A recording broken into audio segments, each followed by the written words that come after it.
Hello friends, you're most welcome to this monthly webinar series of the Nigerian Economic Students Association, NESA, which is the student body of Nigeria Economic Society, NAS. I am Dr. Marco Ojide, a lecturer and consultant at Economics Department, Alex Ekwueme Federal University, Ndofo Alike, Ebonyi State, Nigeria. Well, within this short period in the university, I had served as acting director, Center for Entrepreneurship and Employability, and I've also served as acting director, Research and Development in the university. Currently, I'm the incumbent director of an NGO, Kemak Foundation for Enhancing Sustainable Livelihood. The NGO focuses largely on tackling poverty, hunger, public health issues, quality education, and youth mentorship, especially graduate mentorship. I'm also a content creator, and my interest in content creation is largely on research, career, and relationship. Well, relationship because if a bad relationship can actually crash a very promising career. So I'm here to discuss with you this very important topic: from struggle to success in empirical courses, pathways to overcoming quantitative hurdles for economics undergraduates. All right, and I want to thank you for connecting. Quickly, I want to show you what my presentation looks like. We will be looking at the reality of this struggle, and then we'll try to identify why the struggle. That will take us to the need, why it has become a necessity for an economic student to break through this struggle. And then we look at the pathways to overcoming the quantitative hurdles for economics undergraduate. I identified 3 of them. With that, we'll get to the closing remark. All right. So join me as we kickstart right away. You will most likely agree with me that on the average, most economic students actually struggle with quantitative courses. Well, this is largely due to the fact that these courses rely heavily on mathematical analysis. In most cases, it requires mathematical skills, which can actually put a lot of mental pressure on the student and can lead to frustration. As a result, I want to appreciate Nigerian Economic Student Association for identifying this important area. Okay, this organization for the fact that it's been identified as a challenge, is a huge plus, because you can hardly solve any problem you have not identified. And that is why most of you students, by the time you are presenting your project, you will be asked to identify the problem you are solving. If you are not able to do that, you have a very big challenge dealing with your project. Okay, so I give a very big kudos to the association for identifying this area of interest, and then this diet is specially prepared for you. So keep tuned as we roll on. All right, thank you. So why the struggle? To keep it simple, this struggle is basically because of mathemaphobia. Where mathemaphobia is just that phobia for mathematics. Many students, have this fear for mathematics. And then the quantitative courses in economics are built on that foundation, on that scale of mathematics. Then, this phobia could be as a result of several things. One, it could be attitude of the student. Someone has developed a bias against mathematics. It becomes difficult for you to appreciate it, let alone learning maths. It could be because of the nature of the subject.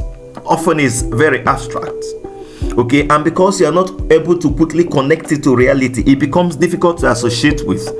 And then sometimes it could be the teacher's factor.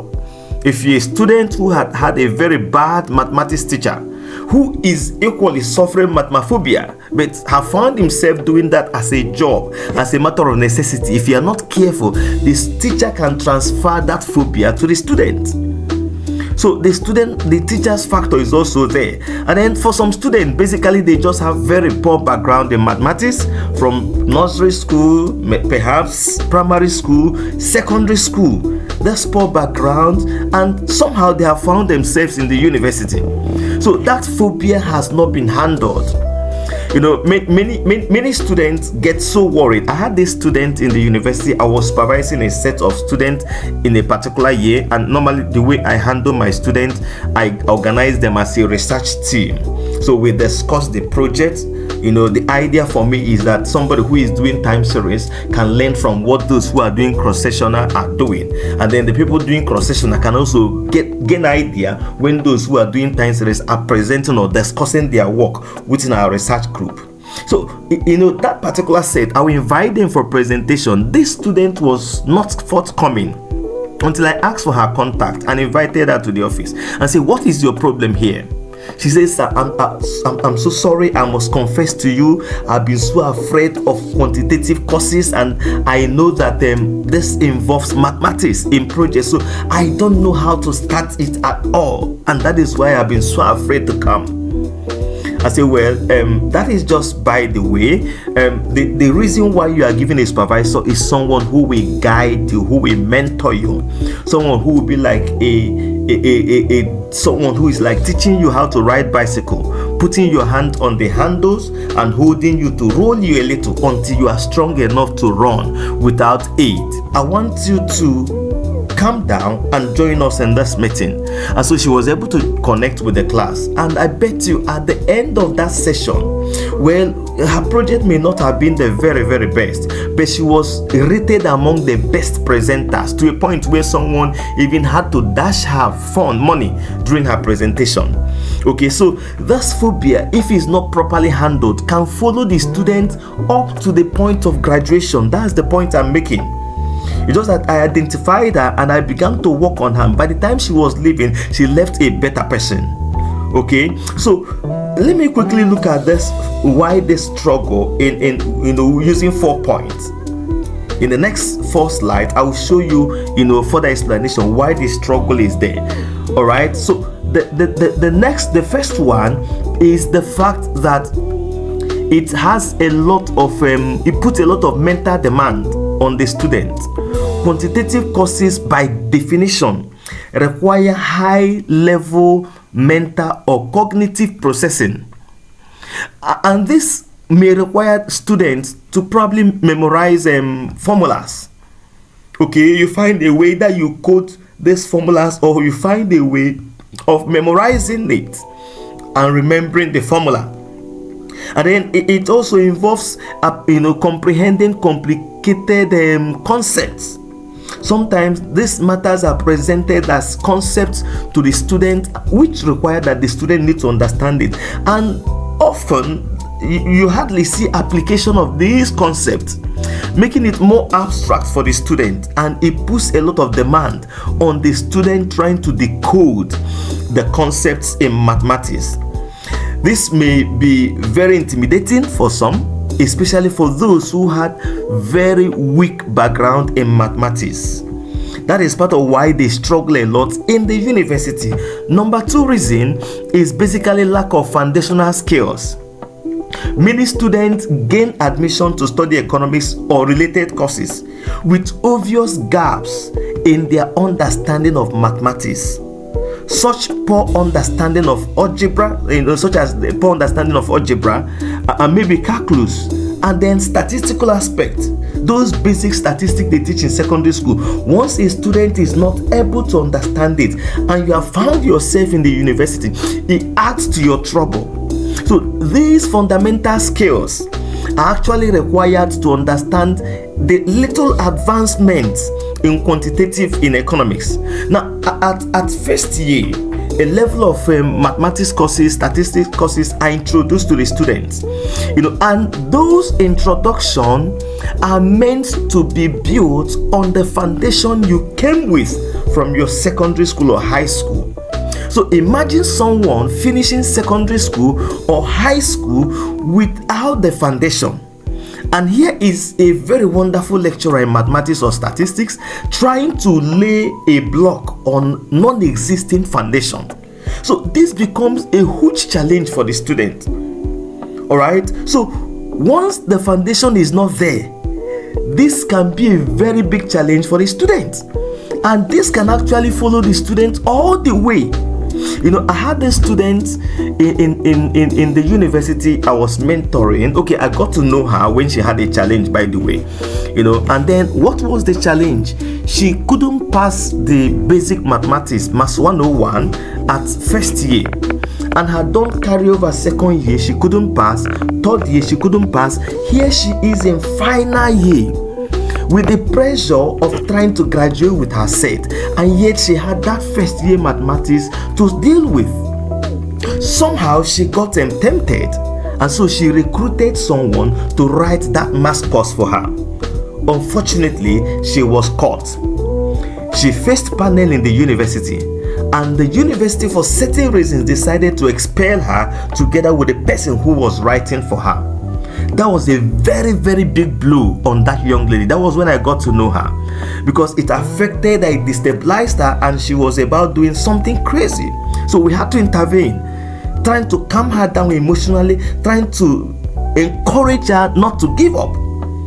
But the truth is that she later picked up. I may share with you the how she ended up later in this presentation. But just keep tuned, okay? So that can be a very big challenge, and if it is not dealt with, even in that your first year in the university, and somehow you were able to pass, but you didn't learn that, you will move to second year.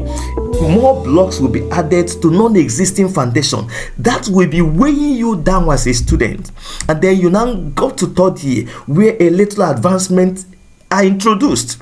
It became more challenging for you, and this kind of challenges make students lose confidence in themselves, and you begin to roll through the university like, am I really sure I'm learning anything here?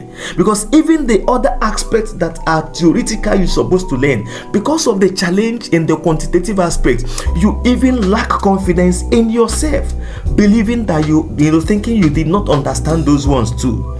So lack of that foundational skill is a huge challenge why the struggle continues. Another reason is anxiety and lack of self-confidence. The pressure to also succeed in quantitative courses, even when you don't have the background or when you have weak background. And then there is this pressure to make sure you pass the courses in the university. It can lead to serious worry. It can also lead to lack of confidence on the part of the student, so much so that it hinders learning. Your lecturer is coming into the class, that understanding, that feeling that you don't understand mathematics, the basic concept in mathematics. Once a new topic is being introduced, you are already retracting and believing and telling yourself that you can't even understand what this man is introducing, because the foundation is not there. All right. So it can cause anxiety, it can cause lack of self-confidence. Students may be afraid of even making mistakes, for instance, or get frightened by the apparent complexity of some of the concepts. Let me tell you, for instance, there was this master's class. A professor was handling a master's students in one university. All right. And then a master's student in economics asked the professor a very funny question. The professor wrote an equation, and that equation with sigma, noting that n running from 1 to infinity. And this student said, "Excuse me, prof." The student pointed at the sign of infinity and said, "Prof, please, why is your 8 lying down?" Now, can you imagine? At the level of masters, this person has graduated first degree. He or she is doing masters. Let me not be so specific so that you won't get to know the person. All right. And you're asking a professor in your class, why is 8 lying down? And this is the sign of infinity.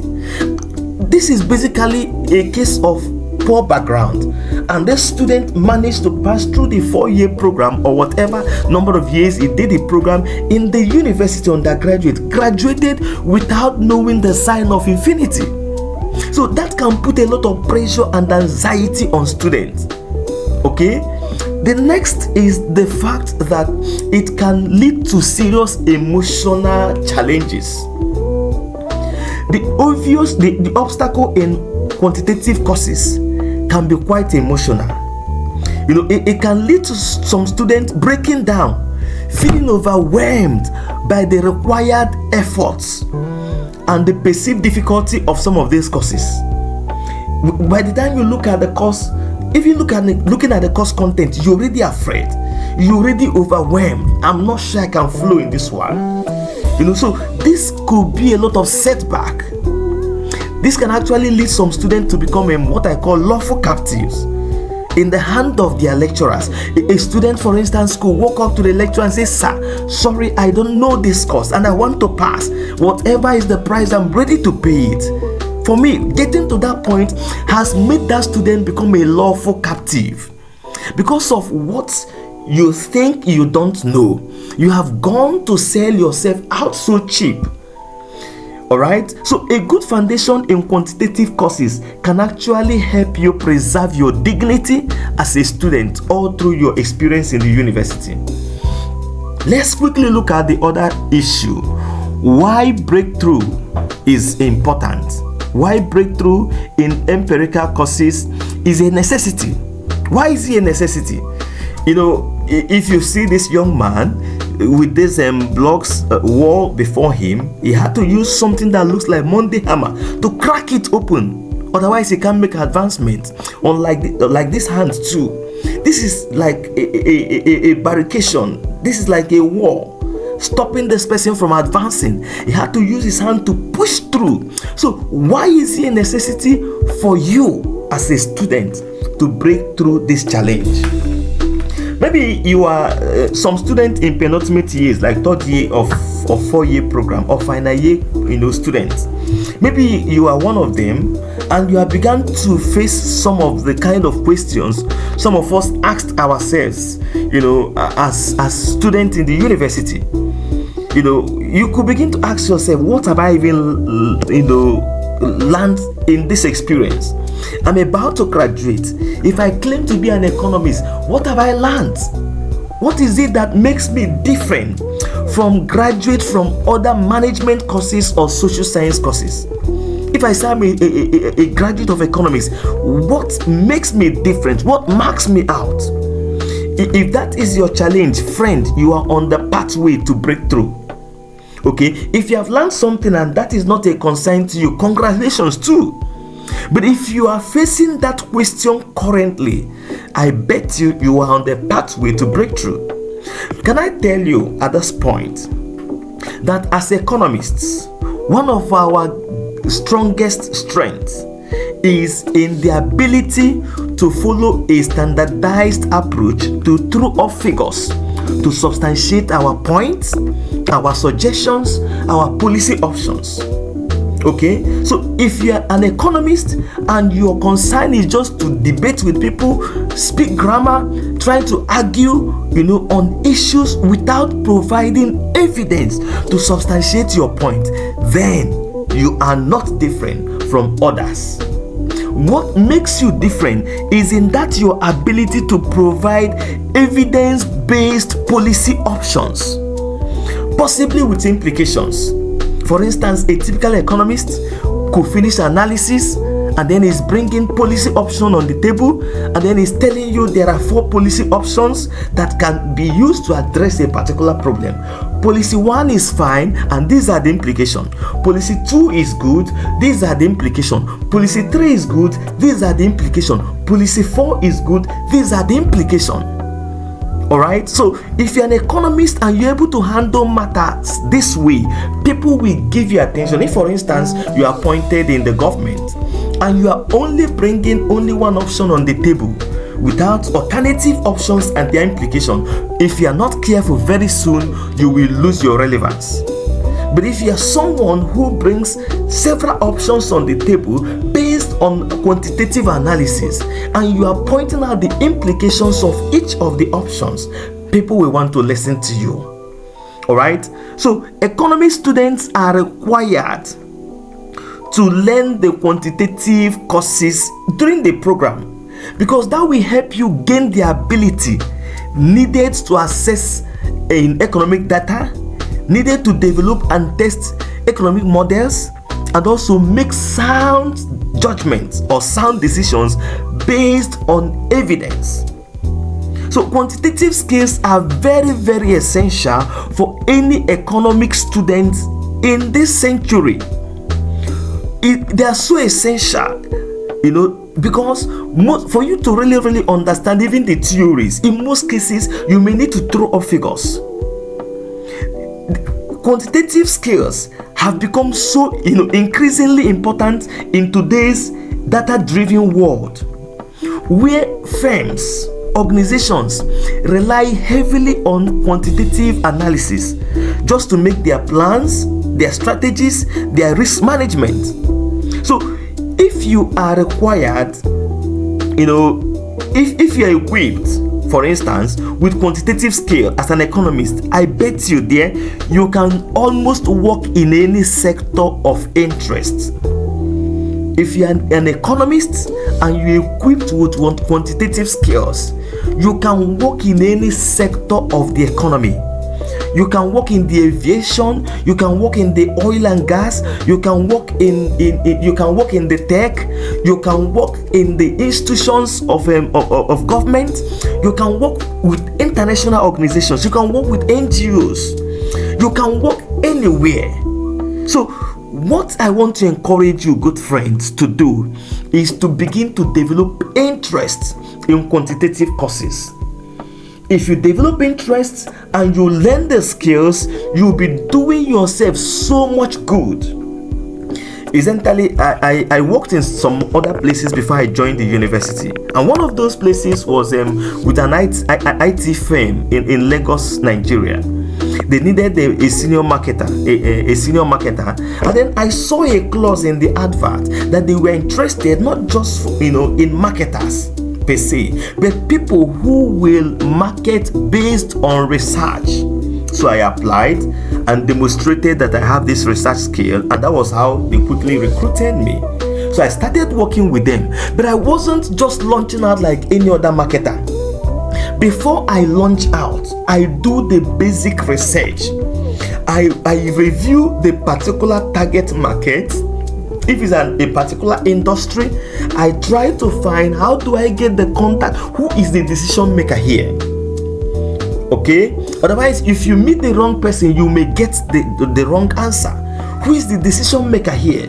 In whose table will this my product matter so much? How do I get access to this person?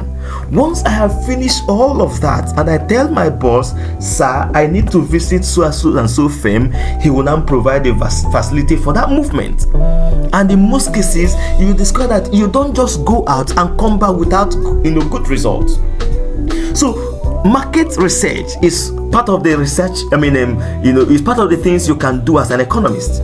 But permit me to show you 5 points, just 5 points, why I think breaking through in empirical courses is a necessity for you as an economic student.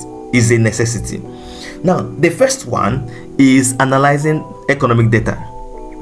Quantitative courses such as econometrics, statistics, and those basic mathematics provide students with the skills necessary to comprehend economic analysis. All right, this includes understanding statistical distribution, regression analysis, and then testing your hypothesis. And of course, it will require you to make meaningful inferences from the results of your economic data analysis. If you are well equipped with such kind of skill and you are given a set of data, you look at the distribution or do certain preliminary tests to find the distribution of this data, you'll be able to predict the kind of model that can fit that particular data. Otherwise, you'll just be looking at the data. Of course, there are so many softwares, and if you key in your data, you must get a response. It's garbage in, garbage out. But how realistic is your result? That is the key thing in data analysis. So this kind of background helps you as a student, okay, to appreciate and apply skills in data analysis. Econometrics, for instance, can be so overwhelming for a lot of students. I've taught it for some years in the university. Before I joined the university, it was for me a side hustle where I was working in the bank. I was using my weekend to train some people on economics and econometrics. Okay, and then I discovered that there is this phobia that have followed students up to third year where they're supposed to learn this, and that phobia tend to prevent them from learning. So I decided to formulate a very friendly and simplified way of training beginners, maybe using Eviews and Excel. If you check the description of this particular video or the comment box, I have dropped the link of my friendly training on econometrics. There, if you just look at them and follow them, you can learn econometrics even without being an economist. I made them so simple that anybody who follows that video will learn econometrics. It will make you an expert, by the way. But what most people need to excel is that foundational knowledge. Somebody who can take you from the unknown to where you are able to know certain things. And if you grab those skills, and it will help you to be able to navigate so many other softwares, statistical softwares like Stata, like MATLAB, SPSS, R, Python, and so on. So what most people need is that basic skill, and that is why I just decided to specialize in introducing that basic skill to students across board. Once that is done, that student can run and fly with that skill. The next reason why you need a breakthrough here is the fact that this skill will help you to build and test economic models. Many economic theories rely heavily on mathematical and statistical models. Quantitative courses prepares you, quantitative courses prepare you or provide you with that foundation you need to build model. And then if you have built a good model, you may be required to apply data on that model to validate it and check the reliability or otherwise of the model. And that is part of why, as an economist, you need to break through quantitative courses, because they are building block preparing you to become the analyst you need to be. Number 3 is that it helps you to make informed decision. Quantitative abilities are essential for making sound judgment in a variety of economic settings, ranging from individual families or households to huge organizations and government. All right, I've worked with an NGO somewhere, an international NGO where I was supervising. I supervised Nigerian data and Ghana, but I collated the data harvested from other countries, from Zambia, from Ghana, from Nigeria, and from Mali. And then I had to work on this data set to make sense out of it and bring policy options. So businesses, for example, employ quantitative analysis to evaluate their investment opportunities, manage risk, and optimize their pricing strategies. You come to government employ quantitative approaches to forecast economic models. And then it can also help them create effective monetary and fiscal policies. It can also help government to access the efficiency of their public investment or initiative. Government would have carried out a project and they want to assess this project, is it really achieving the desired result, or we need to change our strategy. I worked with a think tank in Lagos, Nigeria, a think tank that was focused on public policies. And what we do basically was to formulate policies for government and also do policy advocacy for members of business organization. A business union can come to you and say, please, we need you, we want a change of this policy, and then can you help us do an advocacy? We can't just begin to meet government and say the union want a change. You first of all try to do a research and find evidence why government need to consider a change on that project, on that particular policy. And that is what we call policy advocacy. you research for policy advocacy. So by the time you finish, you throw up figures to show government why this policy need to be changed. And in most cases, once you throw evidence on somebody who is reasonable, you will likely get a positive or desired response. Okay, the next reason why you need the breakthrough is the fact that it enhances your career opportunity. The demand for economists with excellent mathematical skills is considerably high across variety of industries, including the academia, including government, and even commercial sectors. So career, for instance, in financial analysis or market research or economic consultancy require strong quantitative skills, and these skills are things you build up. If you have come in with that foundation at secondary school, first year they are adding some element of mathematical courses, statistical courses, trying to build block on that foundation that prepares you to fit into this kind of opportunity. Now let me give you this instance. There was this job advert that was placed by the International Institute of Tropical Agriculture, IITA Ibadan. It's an international NGO. Of course, they have a kind of they use diplomatic plate number. So they advertised for the position of an agricultural economist. By the way, what I studied in my first degree was statistics and economics combined. All right, so I saw the advert and I felt attracted to it. I decided to apply, and then I later discovered that we were about 1,200 that applied for that position. But then I succeeded to be among the top 5 that were shortlisted for interview. They normally shortlist top 5 according to them, because when they invite people for interview, they spend money on the people who attend the interview. They fund your transport and all of that. So who were invited for this interview? By the way, you wonder, there's a way you prepare your CV. Your CV will attract the attention of the hiring manager within the first 30 seconds. I shared that experience in one of my content. You may want to check the content, the description of this video. You will see that particular video, how you can prepare your CV to be a winning CV. Someone will see it and wouldn't want to drop it. It has helped me. I've got double jobs at different places. I just see job on the pages of newspaper and I applied. I'm invited. So I decided to share that experience for the people I mentor, but it's a content that is available to anybody, including you. So you can check the description of this video to see that particular video. So I made it among the top 5, and then they gave us written tests. They wanted to eliminate the last 2 so that the first 3 can go for the oral interview. Coincidentally, of course, being among the top 5, we're all relatively smart. So all of us passed the written test. So they were compelled to subject all of us to the interview. It was a very wonderful experience.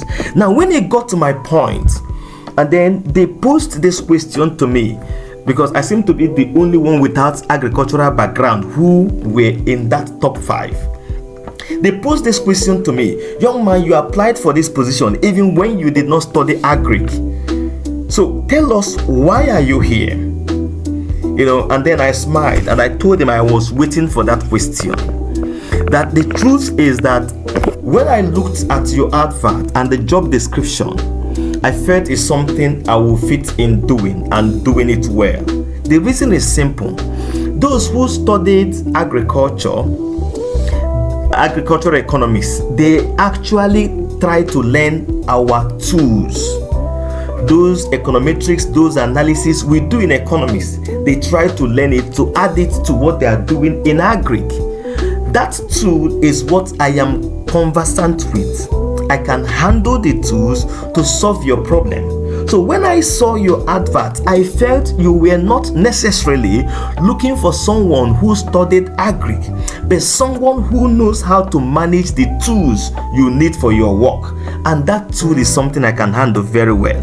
If there are concepts in agric I don't know, the world is flat, just give me the next few minutes, I will Google it and I will discuss that concept with you.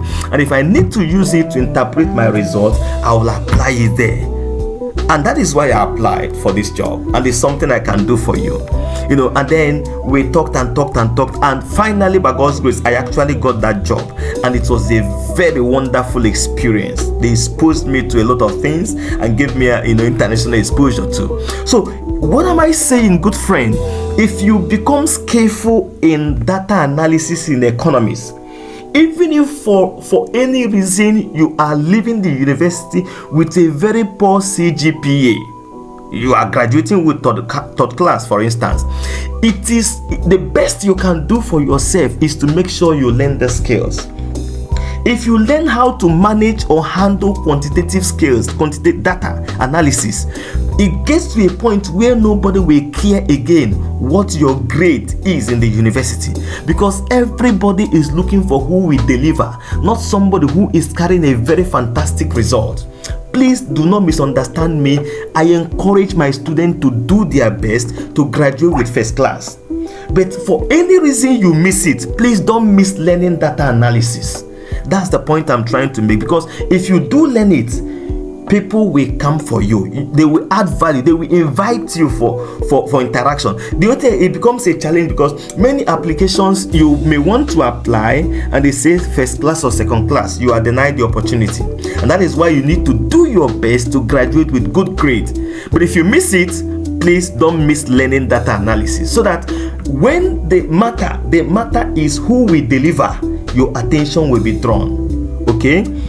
And then that will take me to the last point on this issue, why you need a breakthrough. If most economics, majority of the economic modern economics research are actually based on quantitative methods. Majority of economic research are based on quantitative methods. So if you don't have the skill, it becomes difficult for you to appreciate economic research outputs. Quantitative courses that are taught are meant to help you understand, interpret, and critically assess economic research. There was this guy who was doing his PhD in Malaysia, and he happens to be a Nigerian. And then he finished his proposal and was trying to do his analysis. He was doing everything trying to crack through that model he proposed. It was difficult for him. And so I happened to have done a tutorial in his university. Then I wasn't available anymore. So when I came, his friends told him someone came here and taught us something on analysis. If you can reach out to him, he may be helpful to you. So that was how quickly the guy called me and said, please, I need your help. I said, okay, let me see what you are doing. I just looked at his proposal and saw why it was difficult for him to analyze it. Why it was difficult was because they were using the wrong approach trying to solve a problem. So I quickly drew his attention. Don't mind me. I asked him, do you know about change of subject or formula in mathematics? He said yes. I said, okay, we need to start from there. If you understand that, let me show you that concept, remind you. If you understand that, then we come back to your topic. Because they were actually placing the cat before the horse. So I quickly reminded him of that and then brought him back to his topic. He said, this is the problem. I said, beautiful. You see why I'm saying that foundational knowledge is important? He was already doing his PhD, but he forgot change of subject of formula we did in junior secondary school. And when he grabbed that, it was easier to help him do his analysis. And so that work became a success today. I think he's a professor somewhere. All right, so it is important to grab the skill. I want to quickly summarize with the pathways to overcoming quantitative hurdles for economics undergraduates, or even those that are in postgraduate. This is applicable to them too. I identified 3 pathways. Those who did a level of chemistry will understand what they call pathway. You draw pathways to see the connections of chemical whatever. So now we are looking at this pathway and identified 3 pathways. Each of them have components inside that you can follow to break through, okay, to overcome this hurdle. One is cultivating a growth mindset. Second is adapting a specific course need. And then the third one is addressing the challenge itself. But there's something here called interest. If you are not interested in this breakthrough, no matter the pathway offered to you, you cannot overcome this hurdle. Did you get me? You can't. So the key driver for overcoming quantitative hurdles in economics, whether for undergraduate or postgraduate, is interest. Your interest will drive you. If you are not interested in it, you can't take the steps. You can't go the way. You will only be wishing you can break through, but you will not. So my key message to you, if you don't learn anything in this presentation, please learn this one thing, that you need to personally develop interest in this matter. You see, you have entered the economics course. Congratulations. But without quantitative, you are so limited an economist. So the best you can do is to personally develop this interest. And if that is what this presentation has succeeded in achieving, I congratulate the organizers of this program. I give them kudos for making sure that you develop this interest. Okay, so now let me assume that the interest has been stirred up. Let me show you the pathway. But please hold on to your interest as we go. Because if you drop that interest, that is like your staff of office, the pathway becomes a greater hurdle for you to follow. So let's go. The first one is cultivating a growth mindset. Among this growth mindset, I identified 4 things. The first is self-confidence. Please learn to believe in yourself. Can I tell you, the fact that you have gained admission into the university to study economics shows that you have something upstairs. You have something in your brain. You have capacity. No matter how small you think that capacity is, you have capacity. And that is why I want to encourage you. Believe in yourself, my dear. As long as you have gained admission, you are capable. You are. Please don't back out. It's not time to give up. Do not back out. Don't give up. You have all it takes to develop empirical skill if you keep believing in yourself. Your self-confidence, to be frank with you, is your greatest asset in this pursuit. If you lose your self-confidence, you can't drive the way we are showing you, which is the pathway. So if anyone can regain confidence, you can. In case you have lost yours, you can regain your confidence. And to do that, there are things you do. Please begin to learn it small. All right? And then avoid students or friends around you who make you feel that you don't know and that you cannot understand. Those kind of friends should be kept at arm's length. Somebody who comes to intimidate you with what he or she knows, please avoid that kind of person. But if you have friends who know, who are willing to teach you, keep close to them. Okay? And then start small. Start from the basics. Even wherever you are now. If you are in final year and you don't know the basics, nothing stops you from going back to learn the basics. And when you are beginning to do the basics, any small advancement, victory you win, celebrate it. When you do, it helps to build your self-assurance. The next one is to face the challenge. Please brace up. If you view challenges as opportunity for learning, and growth, it will help you grow. But some people rather view challenges as setback. Somebody just entered the class and decided to, for instance, I actually did a program in statistics and computer application diploma before I entered for my first degree. So it was in the university. So in those days, during our early days of the program, year 1, one professor entered the class and asked us very simple, to him a simple question on calculus or so. And then nobody could answer the question in the class. Either we don't know it or we didn't have the courage to respond to him. He waited and got angry with us and said, look, all of you are not serious. You don't know anything. And I assure you, all of you must fail my course. All of you. You fail my course, all of you. And he walked away from the class. Well, that was a challenge he left with us. even though many didn't understand it that way. So I saw that challenge and it gave me a lot of concern. I came back to my lodge and I began to ask myself, is this something I can do? What kind of challenge is this? Maybe it's the best for me to stop this program and write JAMB. JAMB is the official entry exam into the university. Write JAMB and enter for my first degree course. That gave me serious burden. We had discussed emotional factor here. It gave me serious burden as I was wondering what to do about it. Thank God there was this point that came to my mind. It's from the Holy Scripture, somewhere in Ecclesiastes. It says, whatever your hand finds to do, do it with all your strength. And that was the thing that spurred me up. And that question began to come in my heart. If you run from this challenge, which challenge will you be able to solve in life? Are you sure you can even do well if you enter to do undergraduate program? Why not face this particular challenge?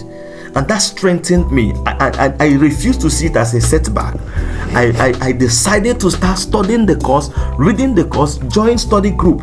And by God's grace, at the end of the day, I made a B in that course. The result wasn't a good one, but I made for the class, but I made a B. And I was among the best in that course, by the way. So learn to embrace challenge. If you don't embrace challenge, you will see challenges as setback and they will keep you from walking the pathway. The next one is the issue of resilience. Develop resilience and do not give up on any challenging situation. Don't give up. Alright, don't be afraid to seek for help where you need help in the face of difficulties or challenges, but don't just give up. And that reminds me about that student I mentioned that was expelled because she brought an impostor to write mathematics first year maths for her while she was in final year. When that matter happened, that lady wept and we were so afraid she could do something crazy. I had to call her. I spoke to her. Her mother came. I spoke to the mother, explained to the mother the situation, and tried to assure the mother how much they needed to support her to overcome that particular challenge. While we were discussing that, I told her, please, can you do something? She said, what is that? I said, why not write another entrance exam to start university? She was like, what? That's the least thing she wants to consider. I said, listen. He said, but the university can still reconsider her. I said, why the process is going on? What if it doesn't happen, that the university returns you back? I know it's going to be difficult. Why you are still hoping that the university may return you back? Go and buy the JAMB form so that you can write the next exam. He said, I said, okay, sorry about it. There's this other opportunity called JUPEB. Go and buy form for JUPEB. So that if you do well there, you can come in second year. It was difficult, but she finally got to a point where she faced the reality show and accepted my advice and bought the JUPEB form. She finished the program of JUPEB and got direct entry in a new university to do her program, still in economics, but she had learned her lessons. So from JUPEB, she began to develop interest in quantitative courses, so that kind of disgrace that came will not happen again. And as I speak with you, this is the year 2025 that we made this video. She's currently in the final year program in that university, and I have access to her login because I've been mentoring and following her up. She has been in the range of first class, and if she doesn't step below where she is now, she will graduate from economics course with first class. Somebody who was expelled for not passing mathematics and bringing an impostor to do that for her. Alright, so the point I'm trying to make is that you need to develop resilience. Resilience is in your ability not to give up in the face of challenge, especially when you are down, your ability to bounce back. Alright, for instance, there was this day we had an exam and then statistic course, second year, results came out. I had an F in that course. I wasn't surprised because I had a challenge preparing for that course. Alright, so when the results came out, for me it was a big blow, which I didn't want to accept that I'm a failure. That, by the way, that reminds me that you have failed a course does not mean that you're a failure. Are you following me? that you have a carryover, that you are repeating a course, does not mean that you're a failure. It only means that that failure is a feedback to you, that you have not learned this very well. Like I told some of my students recently, that for some of you, you may need to fail my course, not because of anything, but because you need to go and learn what you need to learn. Okay, so if you see failure as feedback, then you will not label yourself a failure for failing 1 or 2 courses or 3. All right, so failure is a feedback. I looked at that result. In those days in our school, they will normally paste the result on the notice board. They will just remove the name and allow the rich number. So I came, traced my rich number until my grade, I saw it was an F. I looked at that board and I had to speak to the board. It was myself I was speaking to. I said, your course, I will come back to you with an A, because I didn't want to accept that failure. And friends, in 3rd year, I had to retake that course, but I gave it serious attention, and by God's grace, I made an A in that course. So please develop resilience. Don't give up when you have failed or you have not done well, or maybe you have checked your CGPA now, it's very low and you now want to give up. Please do not give up. You can still bounce back, and that is part of why this program is being presented. And to help you bounce back, please celebrate any little effort or progress you have made. Learn to acknowledge and appreciate your little efforts. Yes, no matter how small, it motivates and builds your confidence. The next pathway is the need to adapt to specific course needs. Okay, for instance, the first one understand assessment. If you understand how you are assessed in a particular course, it will help you to prepare early enough. It will help you to narrow down on. By the way, I encourage you to make sure you attend your lectures. If you attend your lectures, you can almost predict the direction of your lecturers in terms of assessment to exam. So learn to adapt to the specific need of each of the courses you are offering. Some of them may require you to do a lot of coding. Some of them may require you to do a lot of memorizing. But while you are doing that, you are learning. And that's the process. Familiarize yourself with the assessment method used in that particular course. And then you can modify your strategy accordingly. You see this animal, this is chameleon. Wherever it appears, it adapts to that environment, and that is the point I'm making. Whichever course there, for instance, you may be offering a quantitative course, and you don't like the lecturers. I'm sorry, it happens. I like to be realistic. You don't like the lecturer. Maybe the way he dresses, maybe the way he talks, maybe the way his charisma. You don't like it. Please pretend to like that lecturer. That's adaptation. Pretend to like him so that you can pass the course. After that, you can continue your way if you think you are correct. But by the way, you are not supposed to hate your lecturer. All right. Now, you also focus on application. When you are doing some quantitative courses, begin to ask yourself if it is possible to identify where these courses will be applied. If you're able to identify where these courses will be applied, then appreciating that subject or that particular course becomes easier for you. I was discussing with some of my master's students recently, and then I asked them a question. I said, you guys did them dy dx? They say yes, they even did it recently. That particular day I came to their class, they did something on differencing. I asked them, do you know where this is applied? They said no. I said, okay, I'm going to show you in the course of the training I'm doing to you on analysis. So that when you begin to see how we are using dy dx to remove noise on time series data, you will begin to appreciate that mathematics when you are solving it. But when you are not able to apply it, it becomes difficult for you to appreciate it. So try to see where it is possible to associate your courses, empirical courses, with applicable situations. If you develop that analytical scale, it will boost your confidence when you're able to appreciate where these things are applied. All right. Then, like I mentioned earlier, seek for feedback and consider feedback as a gift. Somebody can actually decide not to give you a feedback. For instance, you are solving something, you can ask somebody, did I get it? Can you help me mark it? That's feedback. Or exam comes out, I didn't do well, that's feedback. or something happens and you are in a discussion group and they ask you to help us solve this, or your lecturer asks you, can you demonstrate this? That's feedback if you are not able to solve it. So appreciate feedback as a gift. Actively seek for it where necessary. All right, and let feedback, it help you improve on your performance. Let it help you improve on your performance.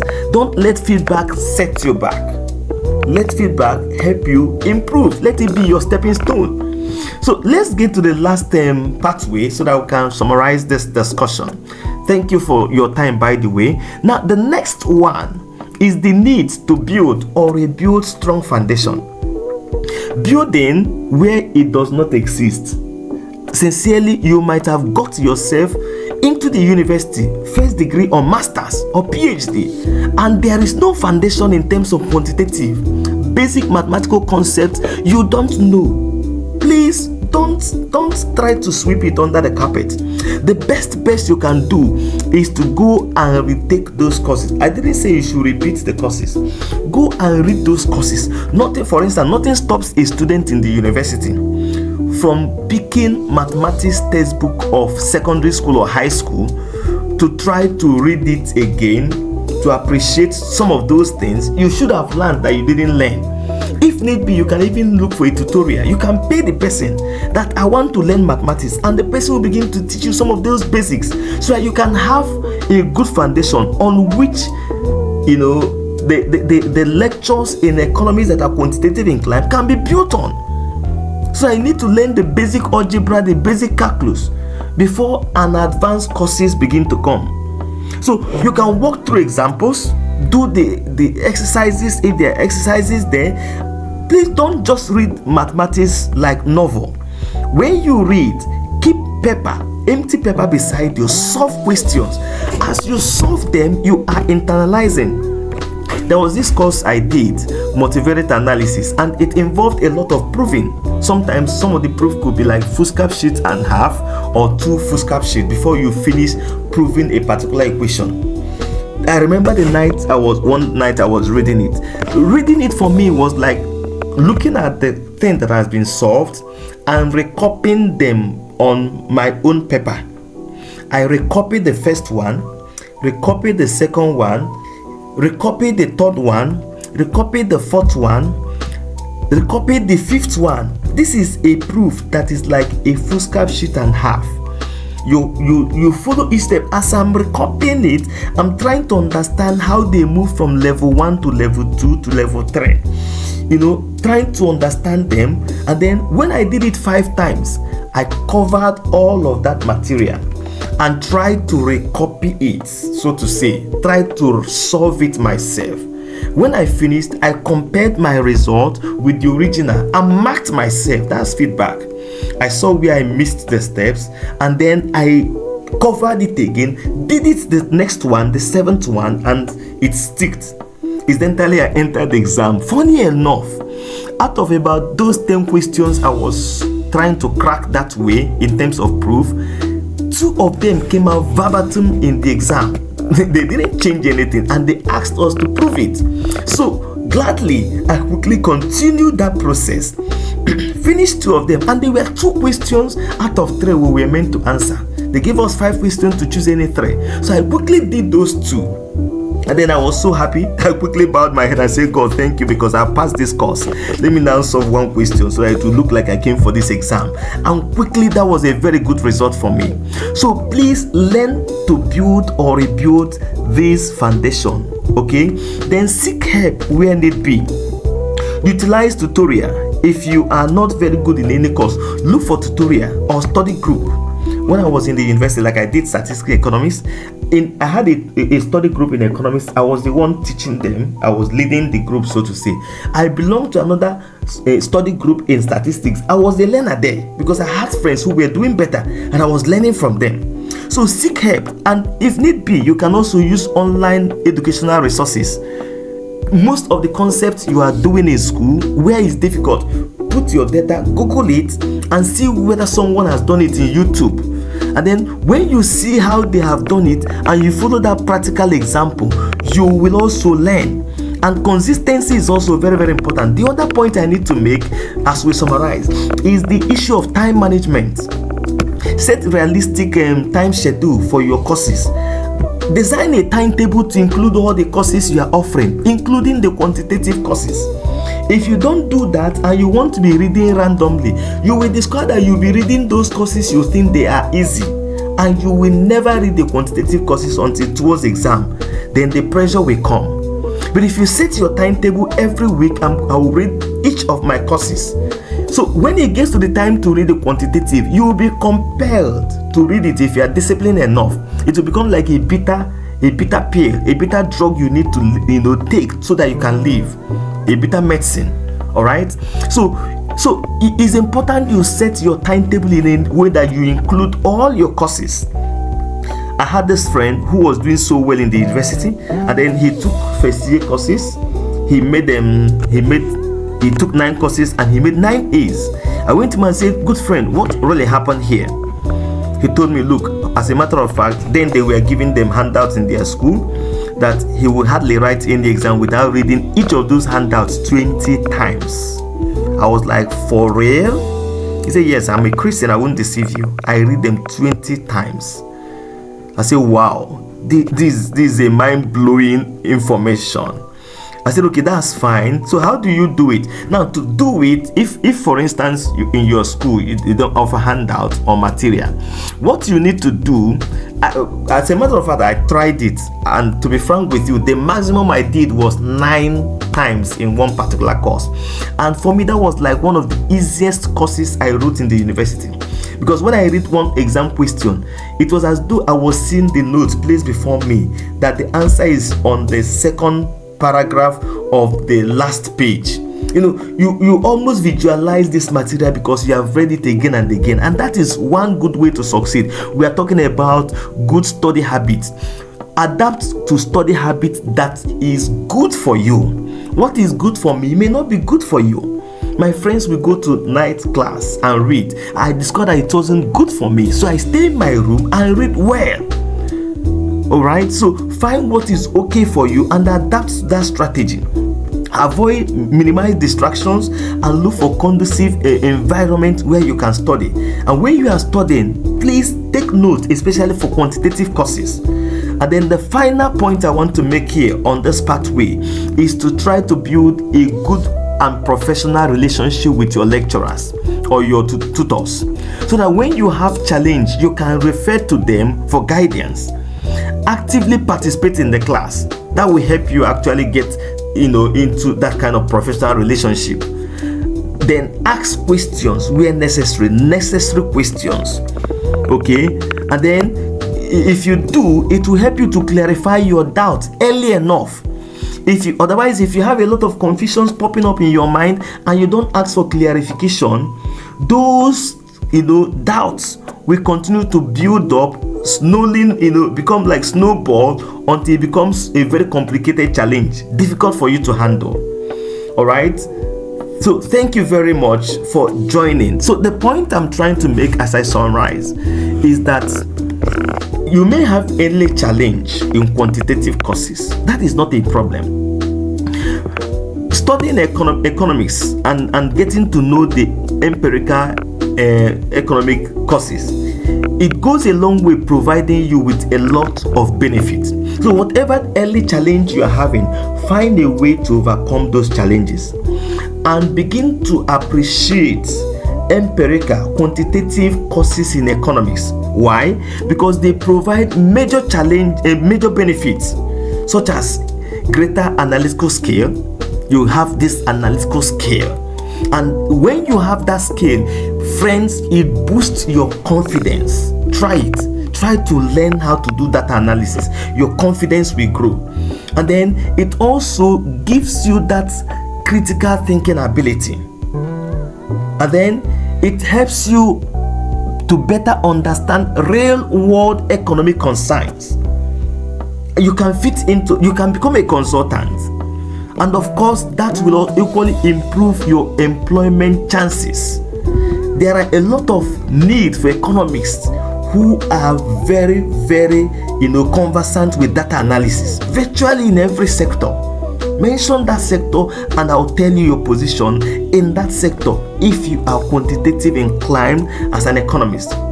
So, successfully completing these courses provide you as a student with the tools you need to assess data, interpret economic trends, and make informed decisions both for personal and professional needs.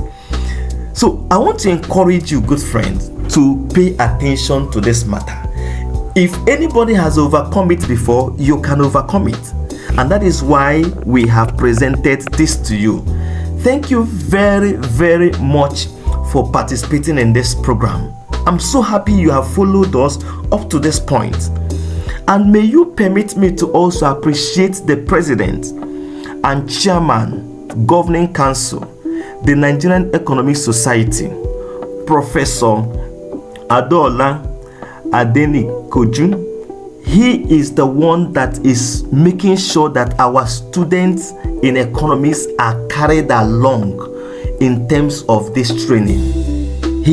We are doing this under his leadership because he's interested in seeing you becoming the best economists you can be, who will not just play in national economies, but will play major role in global economists.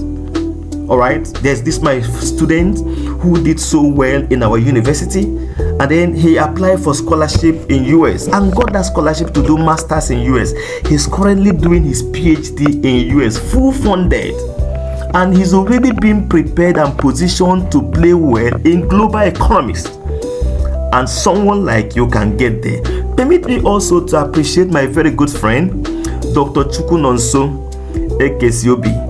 He is actually the National Student Liaison Officer who made sure that this program became a success. Dr. Chukunonso, I appreciate you together with your team. You people are doing very, very well. And my appreciation also goes to the National President of Nigerian Economic Student Association. Thank you very much for joining in this discourse. In case you have any question, feel free to drop it on the chat box. If you don't have any question, can you please say something kind to me if you have benefited from this particular training? Drop your comment and I will appreciate that. That could be my inspiration doing what I'm doing. Thank you very much and God bless you. Cheers.